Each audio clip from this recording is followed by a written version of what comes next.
budget insurance. Affordable because you can't afford not to.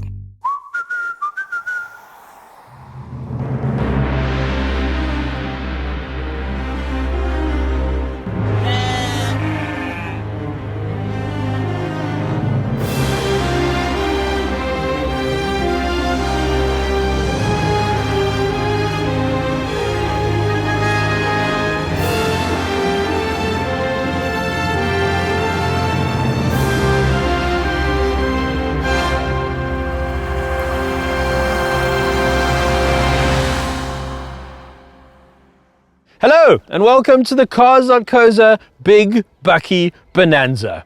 We've traveled out to the bustling metropolis of Vosburg, population about 100, in the middle of the Karoo, where it is a balmy 1 degrees, hence the hat. Now you can think of this as the Olympics of new South African bakkies. Now this is going to be a long video, so you can jump around using the bookmarks in the description below. Let me introduce you to the contenders, the facelifted Nissan Navara. Look how angry it is. That's a good looking bakkie, that. Also a new engine under the bonnet, and one of the most affordable bakkies here at 677,000 Rand. This is the all new Mazda BT-50, and it's got quite a few secrets, which I'll take you through throughout the video. That's just arrived off the boat from Thailand. This is the new P-Series from GWM, the most affordable bakkie here by quite some margin. This is the 1 millionth Ford Ranger. They haven't made 1 million units. This is the millionth special edition of this Ranger. It's called the Thunder. It's now the range topper for them. And that's quite an impressive car, but also quite an impressive price. It's the third most expensive bakkie here. Here it is, the most powerful, most expensive bakkie we have, the Amarok V6 190 kilowatts. It's basically just a big engine with some bakkie attached to the back of it. And the reason all these bakkies are here, they want a slice of the pie that the Toyota has and has had for some time in our market. So, are they good enough? Let's find out.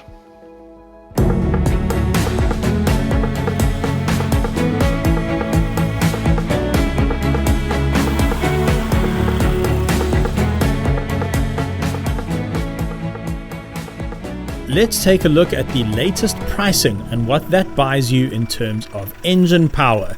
The Amarok obviously tops the charts, but that's to be expected with its 3-litre V6 engine. The Ford and Toyota are now very close thanks to that upgraded 2.8 in the Hilux. The Mazda and Nissan claim the same figures, and the P-Series rounds off the list with the lowest power figures here. Right, as part of our testing procedure, we're going to be doing a loop on the very same gravel road, all 6 bakkies. We're going to be doing a loop through the town and onto the main road, onto the highway, to do a bit of an on-road ride quality check. Then it's a lot of interior judging. Then we'll be judging the cars on their standard spec and safety features, as well as their engine performance and tow rating and payload rating. So let's maybe start there with the Hilux, because interestingly, on paper it has the lowest payload rating of any of the bakkies, just under 800 kgs, whereas all the rest of them have over 800 kgs or have just over a ton, which is quite impressive in the case of the GWM and the Navara. But what is quite nice about this latest Hilux is that as of about late 2020, the Hilux range benefited from the uprated 2.8 motor. So they banged up the power to 150 kilowatts and they banged up the torque to 500 newton meters. Now they kind of had to do that because they were sort of being left behind, especially by the fancy new bi-turbo engine in the Ford, and which is a lot smaller in terms of displacement. It's only a 2-litre. But it's pushing out 157 kilowatts and 500 newtons. So if you thought that your Hilux was maybe lacking a little bit in the sort of towing department and the power, you'll be glad to know that it is now in line with the competition. It's actually the third most powerful bakkie here, although I think we almost have to discount the Amarok with its huge 3-litre V6 190 kilowatt turbo diesel engine. So this is kind of a competition between the best of the rest. Now, like all bakkies, the Hilux is a bit jiggly. and that's just the nature of the way these Bakkies are built. It's a separate body on frame chassis. It makes it nice and strong, but it's not as good on road as a unibody SUV. But I would say that after they've tweaked the suspension a little bit in this Hilux, it is pretty impressive for a Bakkie. It's really not too bad. And obviously it's firmly sprung so that it can deal with heavy load. So when you don't have a load in the back, it is pretty bouncy. But I think this Bakkie is actually performing quite well out here.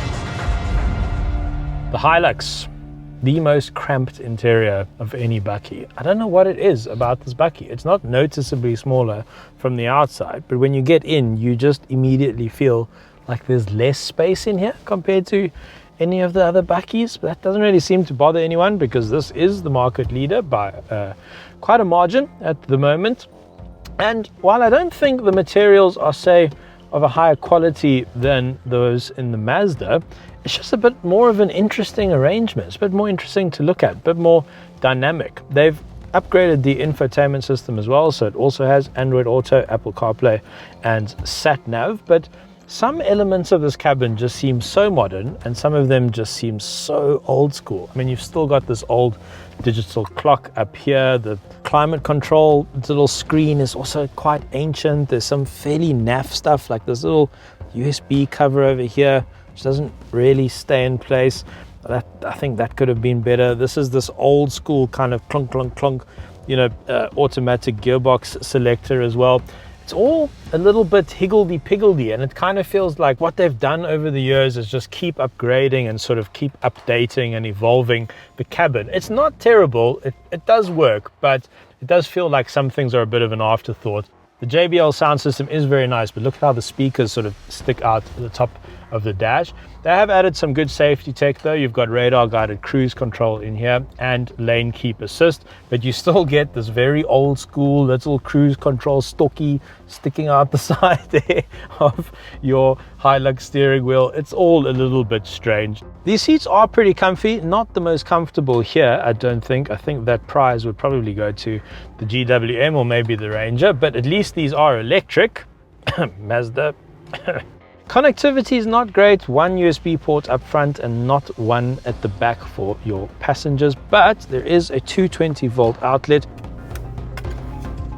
So what's my general impression of the Hilux? They've done a great job with this. They've beefed up the front bumper, the roll hoop looks great as well. I think they finally fixed that sort of weird Christmas tree light effect that they had with the LED lights. The LEDs look a lot neater, a lot sharper. I think this is actually quite a good looking Bakkie now. Let's jump out of the Hilux and into our next contender.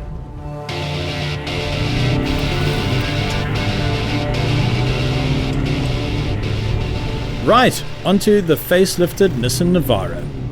Now, first up, the Navara is interesting because it is the only Bakkie here, and I think the only Bakkie on the SA market, which has rear coil springs instead of leaf springs, and it doesn't seem to have affected the payload or the towing abilities.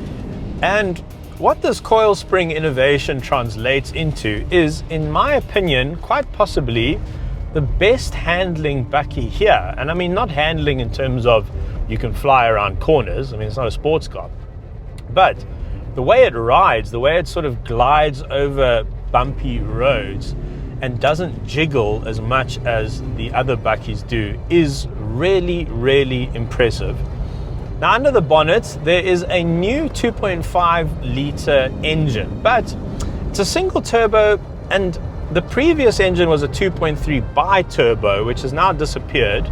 In my opinion, it feels a little bit sort of older generation. It kind of sounds, and the way it develops its power feels like an engine from a couple of years ago compared to all these fancy new engines that we have now.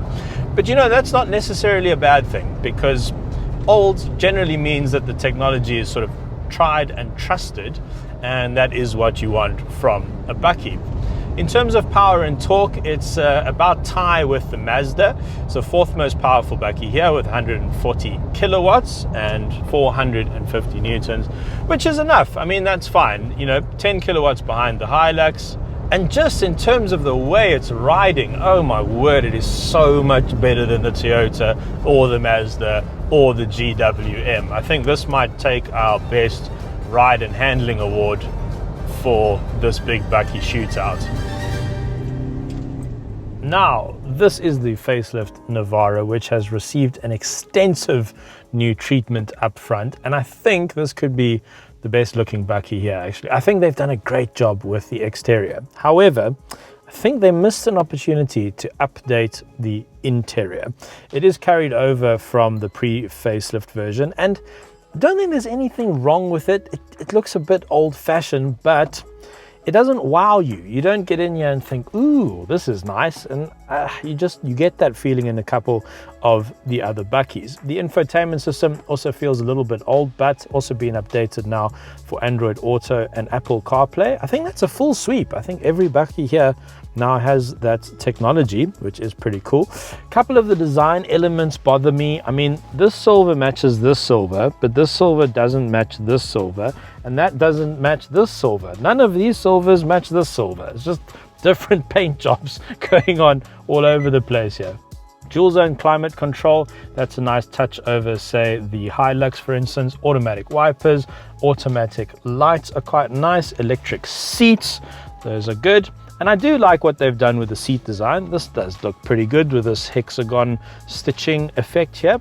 But what's weird about this Bakkie is I can't quite get comfortable. I am feeling like I'm sitting really high, and this is as low as the seat goes. And then unlike all the other Bakkies, you've got no reach adjustment on the steering wheel. That's it. So you can't, that's as far as it goes. It's a little bit difficult to find your ideal driving position in here. And that's a little bit of a pity, actually. Overall, nothing really to complain about. There's nothing I can really put my finger on and say, well, this is terrible, you know, and this is much, much worse than any of the other Bakkies. It's just that wow factor. Like I said, it's just missing.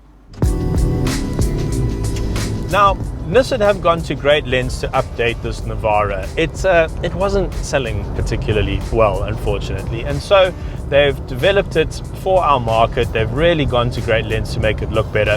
This is the mid-spec version. It's the LE. The Pro version, you get lots of nice little bits and pieces on the outside, which make it look really, really good. Probably one of the best looking Bakkies on the market. This one looks a little bit plain, but it does have all the same sort of tech and features that you will get in the top spec Pro version. And you know where they add a lot of value with the Nissan is the warranty. 3 years in the Toyota, 6 years in here. Double the warranty. That's really, really impressive.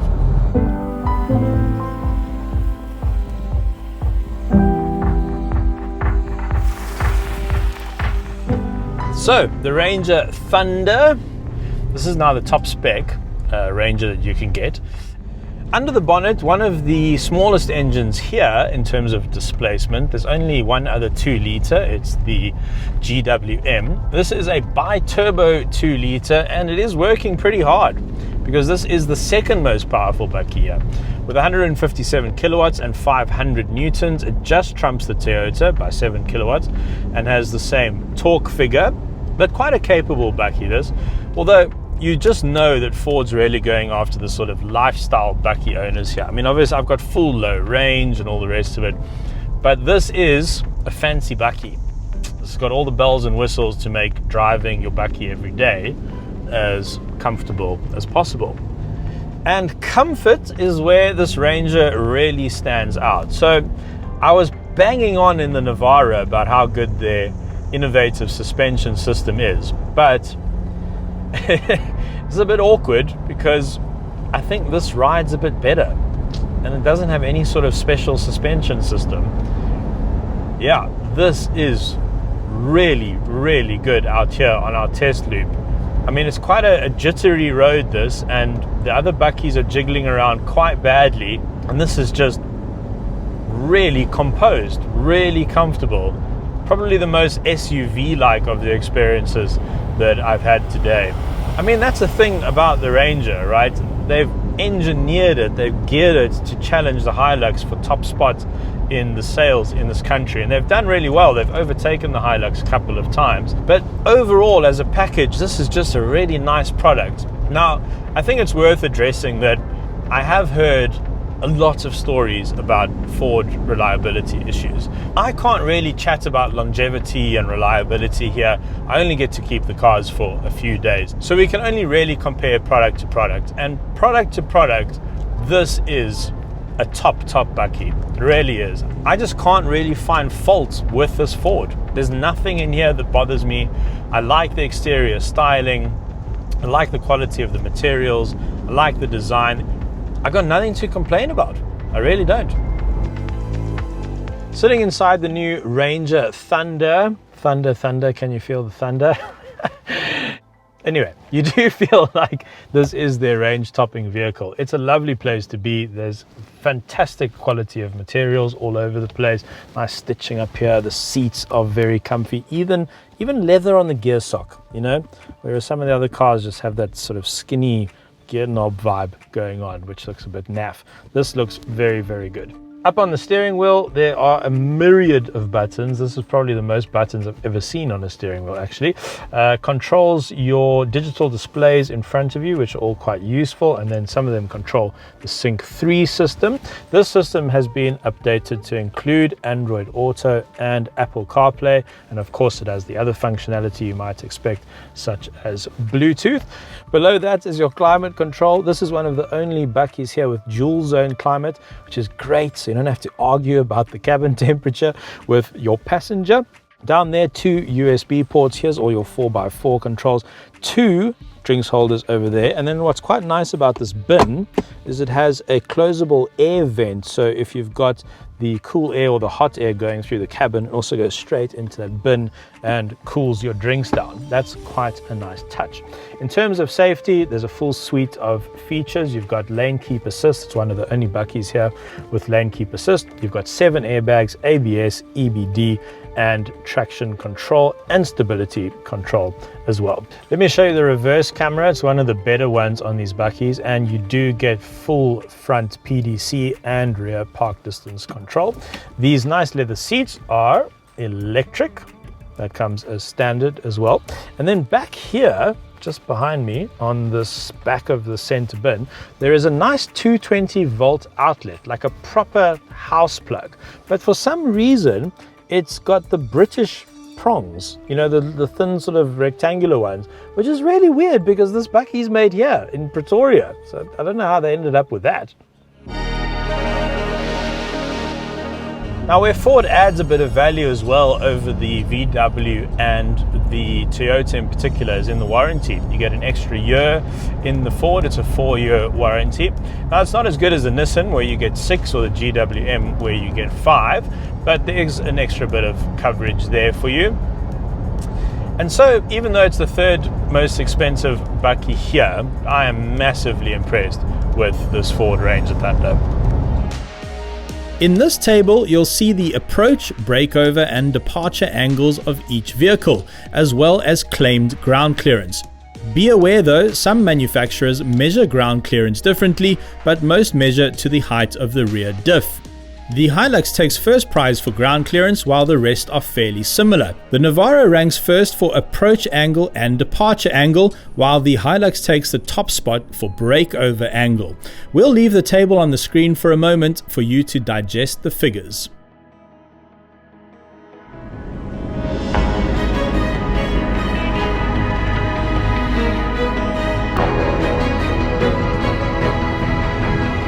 Right, I've just jumped out of the Ford Ranger into the Mazda BT-50, which gives me a good opportunity to tell you what has happened in the soap opera that is Bakkie manufacturing. So, Ford and Mazda used to be married, and the Mazda BT-50 was based on the Ford. And then Mazda decided it didn't need the Ford anymore. It left the American for a nice Japanese man called Isuzu. I'm leaving. I'm going to Japan. I don't need you anymore. That's my best Mazda soap opera impersonation. So this is actually underneath here an Isuzu. The brand new D-Max and this car are virtually identical. And interestingly, South Africa will only be getting the D-Max next year because it's going to be built in PE, sorry, Beja. So it's going to be built locally. And because of COVID, they've had a really tough time getting that factory ready to build the new D-Max. And so Mazda are sourcing these BT-50s from Thailand, but basically the cars are completely identical. They'll just be built in different locations. And so you get an all new platform here, all new chassis, all new engine up front. And what does that mean? Well, a nice big 3-liter 4-cylinder turbo diesel. It is one of the largest engines we have here today, but it's not the most powerful. 140 kilowatts and 450 newtons means it is exactly pegged with the Nissan Navara, but a bit less powerful than the Ford, the Toyota, and the Amarok. Where I am feeling a bit disappointed with this car is the ride quality. It's pretty bouncy in here. It's pretty jiggly.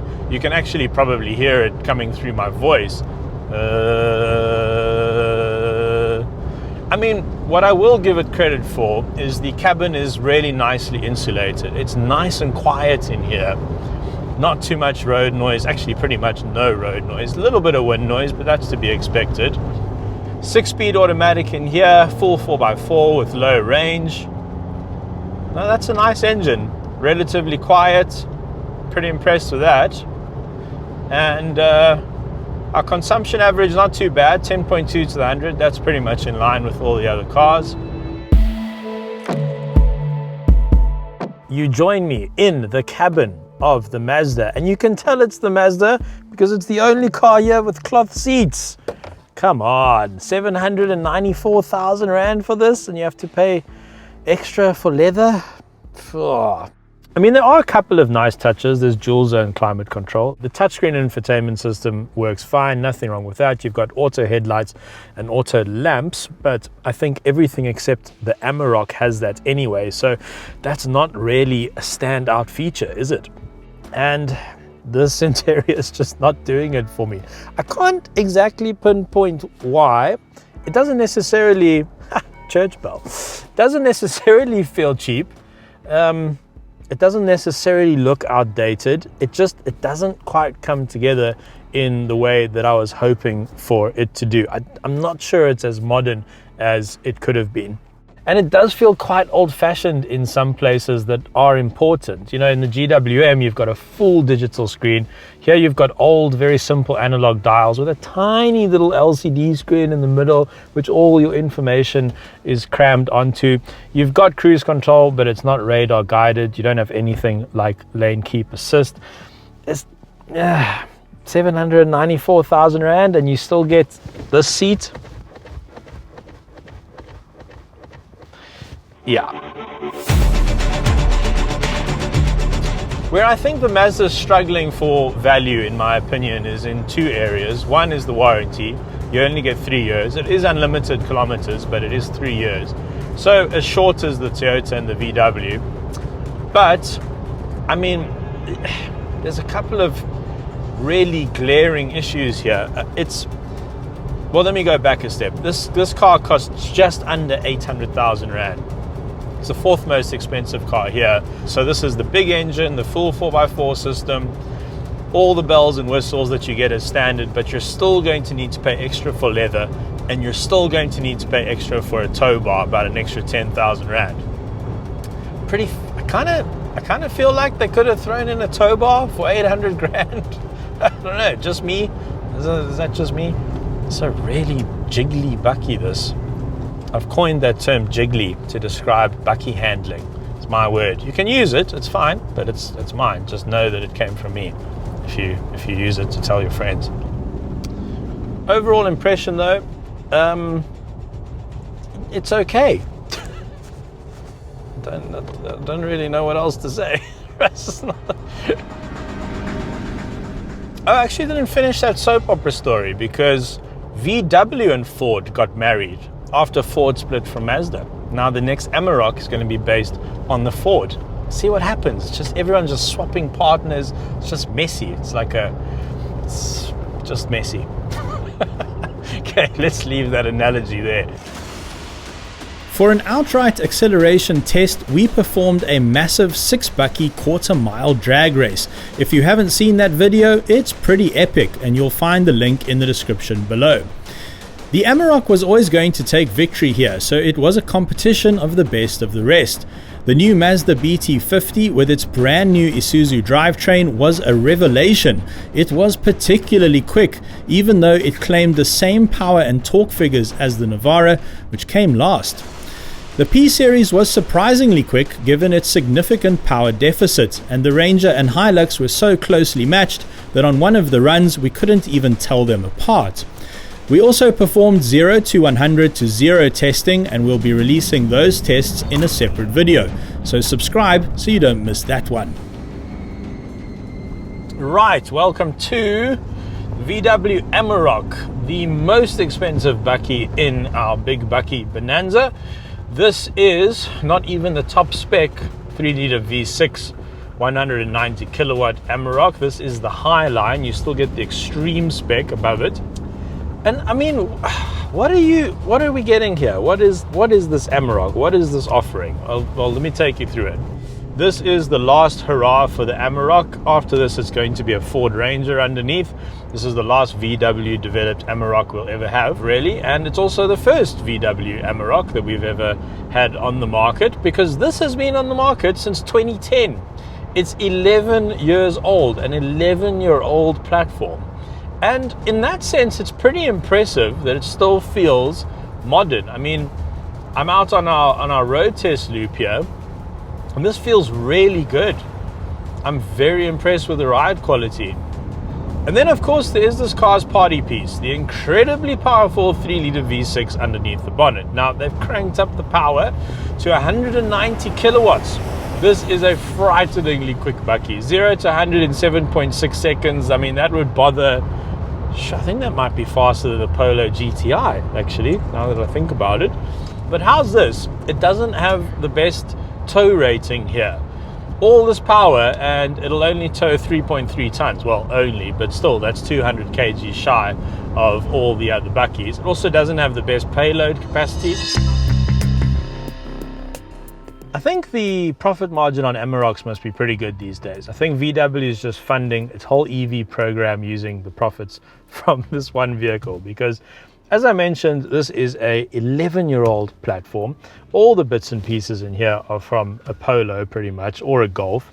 And you have to pay for a couple of different extras that you might get as standard in the other cars. For instance, the heated seats, that costs you extra. You need to pay extra for a tow hitch as well. You don't get as many airbags. There's only 4 in here, for instance.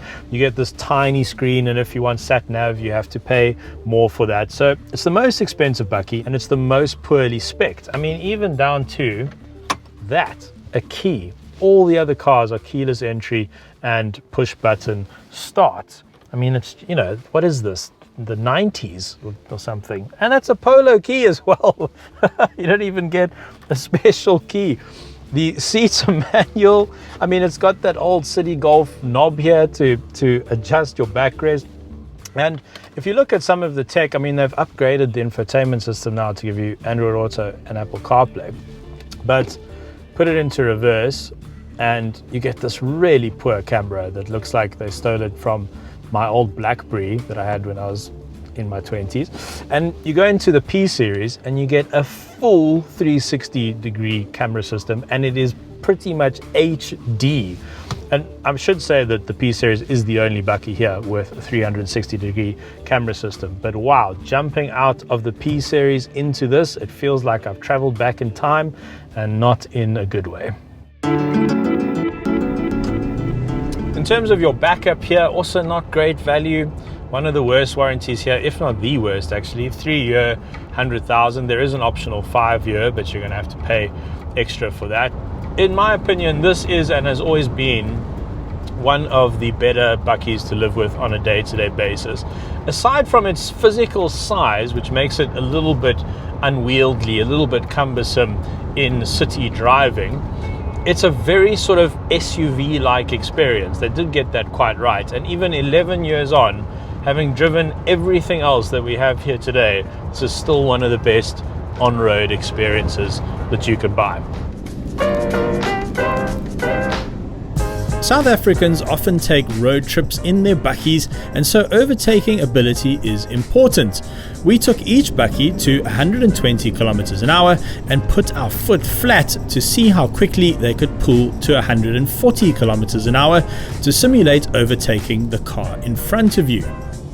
Unsurprisingly, the Amarok scampered off like a frightened meerkat, especially given that it has 10 seconds of overboost, giving you a mighty 200 kilowatts. The surprise of the bunch was the Mazda BT-50. With its large displacement 3-liter engine, it pulled strongly at all speeds. The Hilux and Ranger were evenly matched, while the Navara did feel quite sluggish.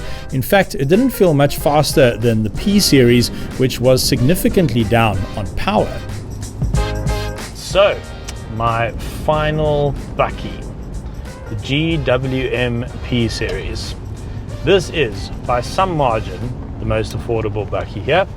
This is the top of the range LT 4x4 spec. Now, first thing you've got to know about the GWM is it is an absolute tech fest in here. It really is. You've got lane center keeping, which is a technology which I've never encountered on a bakkie.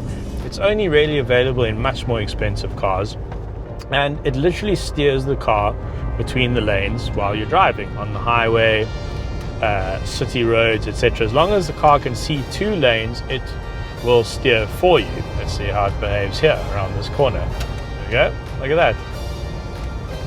I mean, it's ridiculous. Very, very impressive technology. So while some of the other bakkies have radar guided cruise control like the Hilux, in here you've got that plus lane center keeping as well, which makes this a very, very nice bakkie to cruise with. On the 700k journey out here, I mostly drove this and I was very, very impressed. And I was expecting for it to feel underpowered. And that's because it has the smallest engine available here. Well, actually, no, the displacement is the same as that in the Ford. However, the power outputs here are dreary compared to the rest of the fleet. 120 kilowatts, 400 newtons, compared to, say, the Hilux or the Ford. That's a good 30 kilowatts down and a good 100 newton meters down on both of those cars. But I definitely would not say that this bakkie is underpowered. I don't think you'll drive it and think to yourself, I wish I had a lot more power here. Right, in terms of ride quality, it's not bad, but it's not great. I must be honest. It's pretty jiggly. It's quite a bit of road noise coming into the cabin. Not so much wind noise, actually. It seems like they got that right. But it's not a terribly well insulated cabin. I think this GWM, the suspension is really, really stiff, and it works well on very good roads and in corners. It feels like you can corner quite hard in this bakkie, but do you really need that from a bakkie? I don't think so. I think you want better long distance cruising comfort. So ride quality seems to be this GWM's Achilles heel. Other than that, this is a really, really impressive product. It's a nice bakkie to live with. It feels good in here. The cabin impresses, it really does. It all feels very, very modern.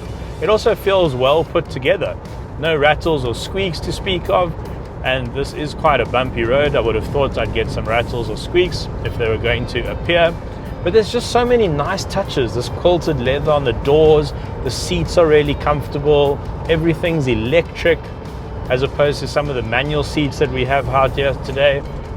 Honestly, for 550,000 Rand, and I mean, you can get into a P-Series for a lot less. This is just the top spec with all the bells and whistles. But I mean, it really shows up all those other bakkies, and you start asking yourself, well, is this cheap or are those just expensive? You know, I mean, what's the story? And GWM is really doing this on all fronts, because their SUV brand Haval with the Jolion and the H6 is absolutely turning that market on its head as well. And so the P-Series has come into the bakkie market to do the same thing. And you really get the feeling that GWM is not playing around. This is a massive, massive brand in China. They're picking up steam in South America as well. And they are looking to establish themselves as a real player in South Africa.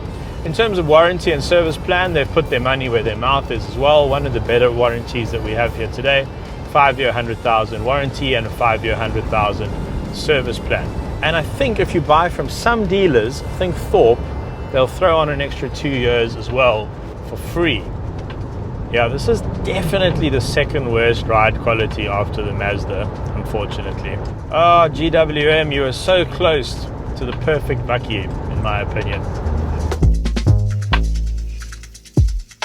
As I mentioned, it is by far the most affordable Bakkie here, but I think we all agree that it has one of the most impressive interiors.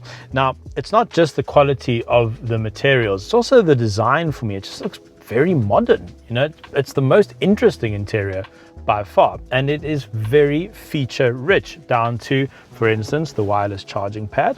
That is quite nice. Now, of course, all these Bakkies have power steering and they've got power windows. I'm not going to go into that level of detail, but the infotainment system in here, I rate it quite highly, except for the badly translated Chinese. Why didn't they just phone me? Just call me, guys. I'll translate all your infotainment for you. But Apple CarPlay, Android Auto as standard. In front of you is another digital display, not as high resolution as that one, but very useful and also great when you're using the technologies such as the lane keep assist and the radar guided cruise control. The infographics are really, really nice and clear on that. There's rake and reach adjustment on the steering wheel so you can find your perfect driving position. Down here, this knob changes your driving modes. You've got sports if you're in a hurry, eco to save some fuel, and then a normal mode to the right. Both driver and passenger seats are fully electric, which is impressive for the cheapest car here because they're manual in the Amarok. The Chinese sometimes skimp a little bit on safety, but that's not the case here. You've got 6 airbags, which compares well to the others. Most of the cars here are 7, but the Amarok is only 4. And you've also got ABS, stability control, and EBD. One thing where I think they skimped though was on the climate control. It's not dual zone, it's only single zone climate control, but they made up for that with heated seats, and you even get 3 gears of heating. So here's your shortcut to your heated seats, and you can put your ass into gear. Oh, I've been holding on to that joke for like 2 days.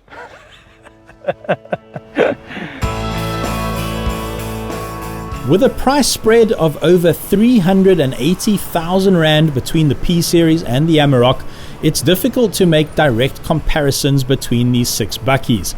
So here is what we thought of each one. The Amarok has aged well indeed, but is difficult to advocate for unless you really want a particularly fast Bakkie that can chase GTIs for fun. The interior and infotainment is outdated, the standard spec is low, such as manual seats, no running boards and no roll hoop, and the warranty is short at 3 years 100,000.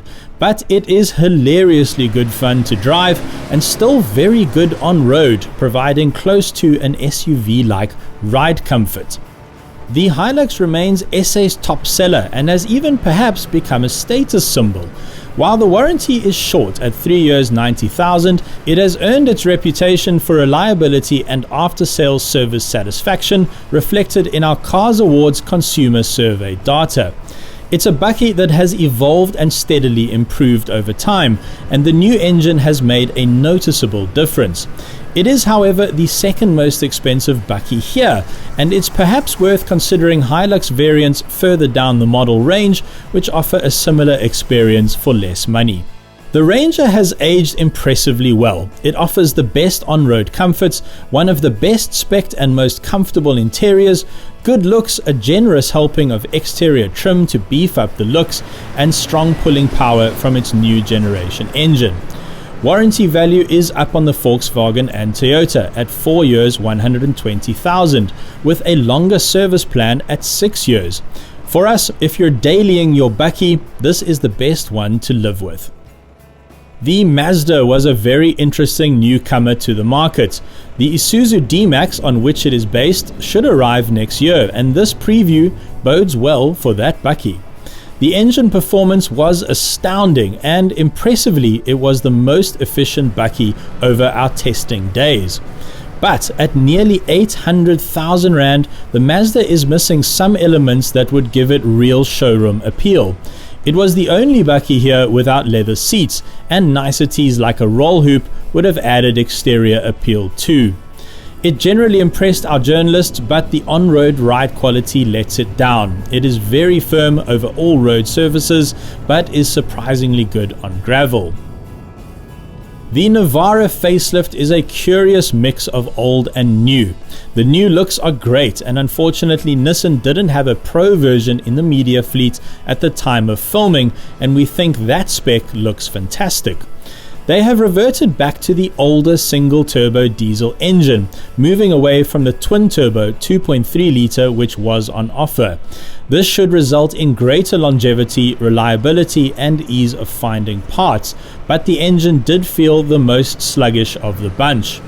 The Nissan, however, represents very good value for money.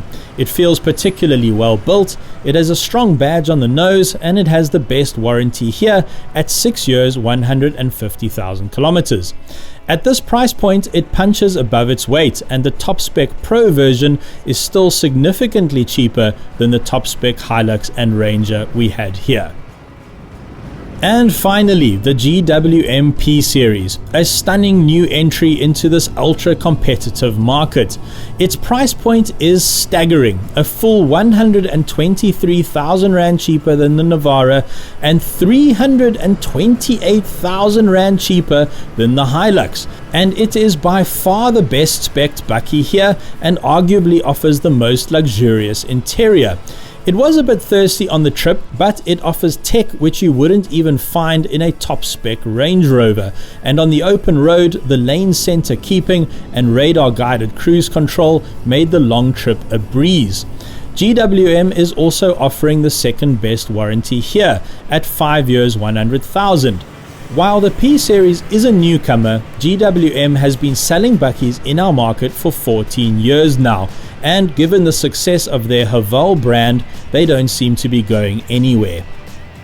Right, that brings us to the end of our Big Bakkie Bonanza. If you've made it this far, we salute you. We hope you find the information useful, and do remember that there is a detailed written comparison on our website with the link in the description below. Tell us which one is your favorite in the comments below, or if you have ownership experience of any of these Bakkies, we'd love to hear from you. Thanks for watching. Thanks very much for watching. If you've just watched this video but you haven't yet subscribed to our channel, you absolutely should do that immediately right now. Click the subscribe button. It's a good idea for a bunch of reasons which I actually don't have really a lot of time to go into. But it's good. It's a good idea. Excellent. Thanks for watching. I said that already. Budget insurance. Affordable because you can't afford not to.